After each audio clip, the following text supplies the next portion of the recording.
In today's video, I'm going to teach you how to give admin access to Facebook Business Manager. This is really useful if you're working with a team member, a marketing agency, or anyone who needs full control over your business assets, like your Facebook pages and ad accounts. I'll walk you through the process step by step so you can follow along on your own screen. First, open your browser and go to your Meta Business Suite dashboard. Make sure you're logged in with the Facebook account that owns or manages the business you want to work on. If you manage multiple businesses, double check that you've selected the correct one in the top left area of the dashboard. Once you're on the right business, look for the settings option. This is usually located on the left-hand side menu. Click on settings to open your business settings area.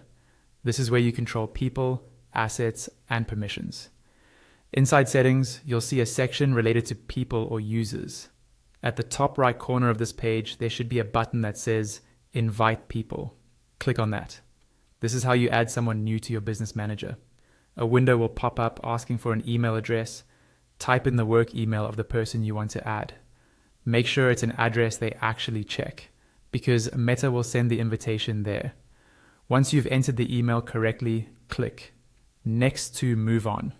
Now you'll see permission options. To make this person an admin, you'll need to give them full control. Look for the toggle that grants full control or admin access and switch it on. This means they'll be able to manage settings, people, pages, and other assets. So only do this for someone you fully trust. When you're happy with that choice, click Next. On the next screen, you'll see a list of assets, such as pages. Select the pages you want this person to manage.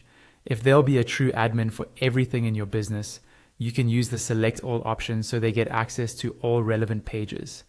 After selecting the pages, look to the right-hand column and switch on the toggle there as well to give them full control for each selected asset. When that's done, click Next again. Finally, you'll see a confirmation screen with an invite button that shows how many assets you're assigning. Click on Invite, and Meta will send the email invitation. Once the person accepts it, they'll have admin access to your Facebook Business Manager just as you configured.